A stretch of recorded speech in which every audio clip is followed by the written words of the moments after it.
relevancy is tied very much so to the percentage or likelihood that if the system were to show your product to a customer, they will buy.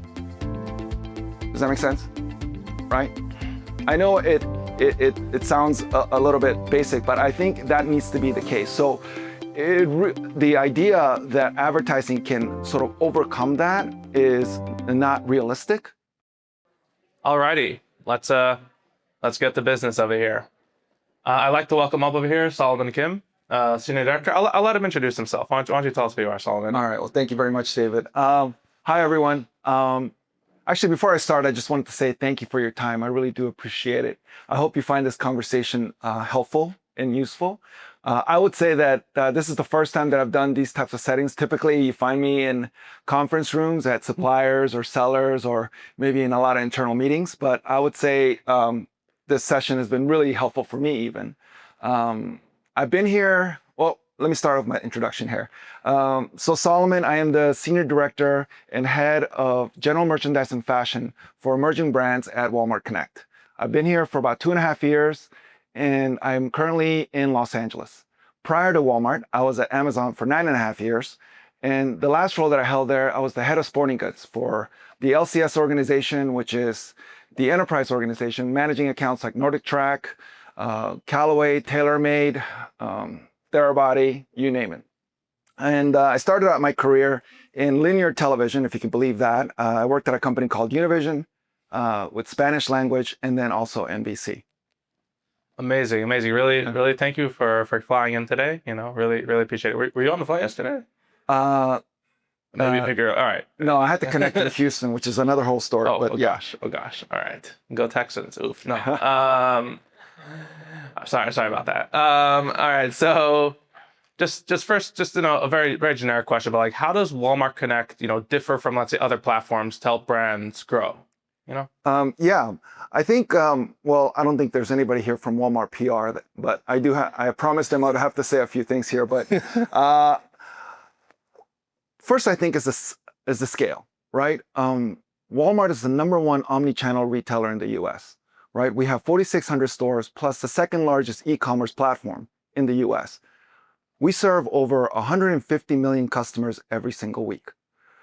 So that gives us the scale that we need in order for us to be able to run advertising that I think is meaningful and significant and moves the needle for a lot of brands. So I feel that's very powerful and very important to say.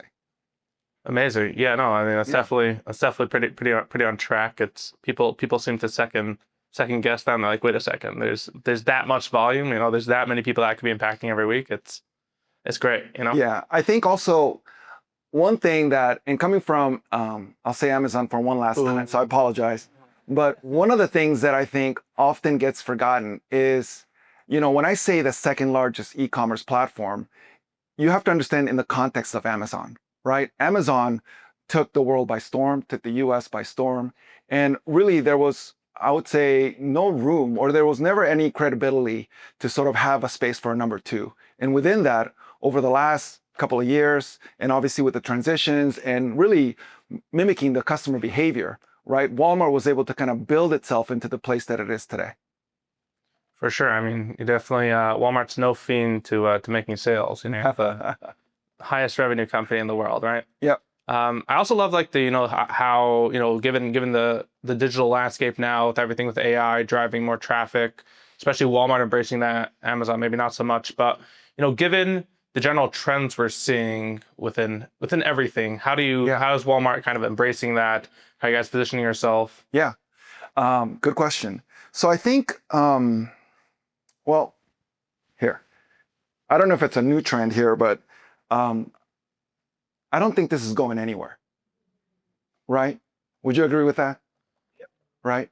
I think that is something that I often find myself having to speak to, right? Is this notion and idea that when customers are shopping, they're doing it both on their phone or primarily on their phone, right? But they still want to have that ability to be able to end that choice, right? To either have it delivered to their home, right? Or actually pick it up in store, right? Now, that's not something that just happens at Walmart.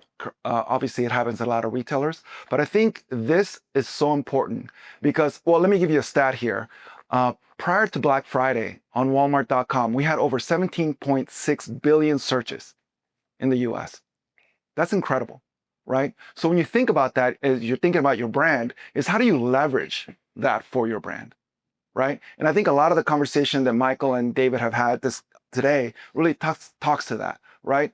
This isn't necessarily a conversation about ultimately where the customer purchases it, because it is ultimately their choice, but really at every single touch point, are you talking to your customer or future customer or potential customer, right? In every single touch point, and it starts with the phone. I love that. I love that. You know, which kind of leads me to like one of the next questions here is that. And by the way, actually, I wanted to commend you and Michael. That was the first presentation I've been at where you actually didn't reference AI at all, right? Yeah. And so I really did appreciate that. You just mentioned that today. So, I mean, just right now. So thank you for that. Yeah, for sure. I mean, it's definitely evolving. It's definitely evolving. Something to definitely play into and figure out how to really optimize for it. But yeah, we actually made that before AI came out, so it was a little bit older. No, don't know. No, I think AI, and again, we'll talk about it. I think AI is going to serve to execute faster and more accurately. But I think for the folks in this room, and for me in particular, right, I need to have a better understanding of how it does it and why, right? I think that is something that, in my opinion, that's something that you guys did earlier. So thank you for that. For sure. I'm curious. Maybe there'll be some Walmart, maybe with ChatGPT, OpenAI, Walmart ads. So interesting. We'll see one day. Given, you know, Walmart's advantage with, you know, the store business, how, you know, how does Walmart Connect help shoppers or, you know, just help a supplier manage that, you know, online, offline, you know, relationship? How are you able to help the supplier experience? Yeah, I think part of my role also at Walmart Connect is I manage and I lead all of the training for all of our internal partner managers. Maybe you've had an opportunity to speak with one. And the way that I explain it to them is actually fairly simple. I look at it as real estate, right? I look at real estate on a page. I look at it real estate in a store, right? And I think you think about sort of all the tools that are available for you, right? And advertising does that, right? Advertising occupies real estate primarily once a customer actually tells you what they're looking for, right? And ultimately, you would have to imagine that the more real estate you occupy in that experience, the higher likelihood that they will actually go to your brand and go to your store and then ultimately purchase your product, right? No, most definitely. I mean, so much of the previous conversation just around like dominating share of voice, you know, things like that. So yeah, no, it's very insightful. Maybe like what are like some best advertising methods, like maybe within like offsite advertising, like what's some of the best ways maybe to achieve that? Absolutely. So I don't know how many of you actually get to run the campaigns on Walmart Connect.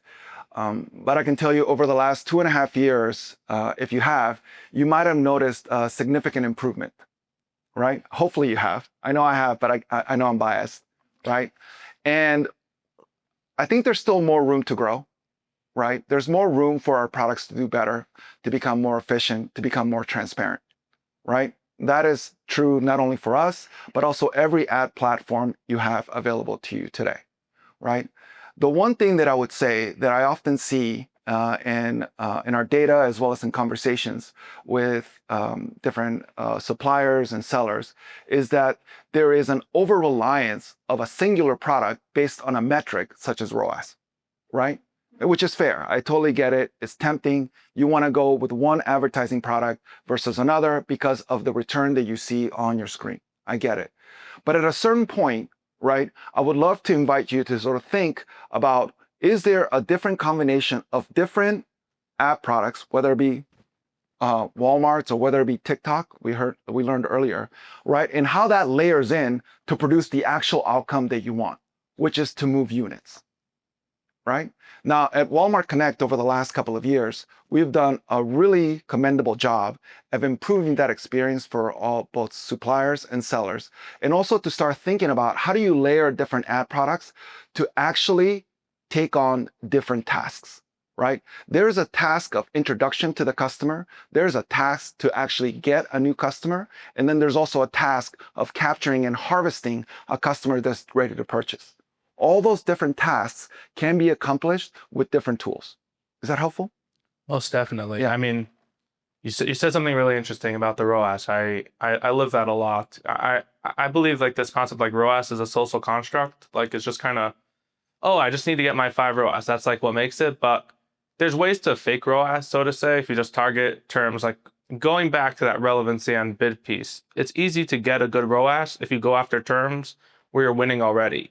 I actually believe your ROAS should always be at a place that you're achieving something new. You're getting into a new keyword. And rather than focusing on some of these smaller, like short-sighted metrics like ROAS, look at a bigger picture. Look at what's my new to brand like? What's my share of voice within this category? What's my tacos if you have your total sales? Looking at the broader picture really helps you see, like you're saying, are you moving units or not? ROAS is just a very small insight into a much broader picture. And I think just kind of zooming out of that really gives you that insight to like, all right, I'm clearly really growing this business. Yeah, that's a great explanation. If I can add to that, I also think if you kind of understand sort of what is the purpose of what you're trying to do, right? I think it'll be really helpful, right? As you're kind of moving on in your experience with Walmart or any other channel. Like this idea of market share, why is that important today, right? Than it will be in 10 years, in 5 years, and in 10 years, right? Well, I think that if you were to pivot or really use that as your main pillar, right, is that if you were to achieve a larger market share today, it will be cheaper for you to do that today than when it will be in 5 years. Does that make sense? So for you to sacrifice ROAS today, right, in order to get market share today, right, you have to understand that that has to happen, because if you try to attempt to do that in 5 years, in 10 years, right, with the onslaught of new sellers, with all the new suppliers that are going to come in, right, it is going to be more expensive. Now, this is not an academic statement. It is actually a real statement that if you have I said it again, an Amazon business are experiencing today. Yeah, I mean, how many of you guys have seen your ad spend creep up over time because exactly because of this? You're seeing that more sellers, more suppliers are coming to the market. The digital space is real. You're really seeing the competition grow. How much more so is that going to be in a few years? And I tell this, I've been selling Walmart for like 5 years now, and it's really crazy to see the evolution of even back then, like how much you were just able to win with base bids. How many of those campaigns you're able to win really spending almost nothing, and now it's just gotten more and more expensive with time as those other people come in. So it's ever more so efficient or ever more so important rather, to be efficient with your ad spend, making sure that every dollar is going as far as it really should. Yeah. It would be, there was something you said earlier, and still talking about ads, but I think ads can only go so far, and I think you alluded to that a little bit. But there was a moment there where you were talking about relevancy, right? And sort of keywords and relevancy. And I kind of wanted to double tap that, if I will, because I think oftentimes in the conversations that our teams sort of are with, there's a lot of expectation on advertising, right? And we try to have that conversation around relevancy. And I think I wanted to sort of add on, if you will, to one of the comments you made. This is what we're trying to solve for here, is a technical problem or a mathematical problem, right? When you think about relevancy, right, the ultimate, from our experience, or at least my opinion, right, relevancy is tied very much so to the percentage or likelihood that if the system were to show your product to a customer, they will buy. Does that make sense? Right? I know it sounds a little bit basic, but I think that needs to be the case. So the idea that advertising can sort of overcome that is not realistic, I would say. I am not one to tell you to spend less or spend more. I think that's a different conversation.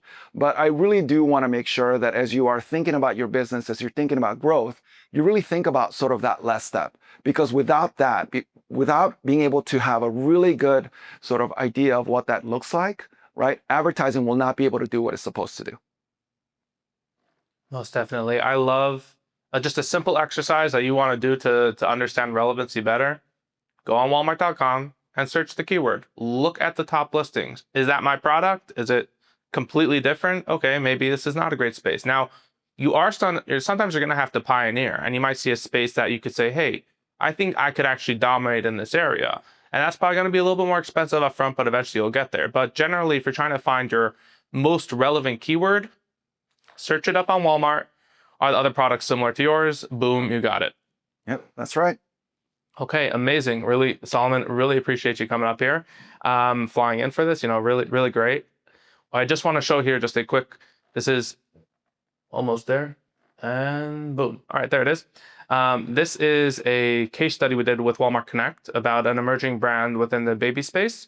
You can check it out. This is an account that was brand new to Walmart. They just got into some Walmart stores, and they want to really expand that, and how we leverage Walmart Connect from sponsored search, sponsored brand, sponsored video, on-site display, and even off-site DSP to really just help this product thrive and flourish. And it's been an amazing journey with this so far.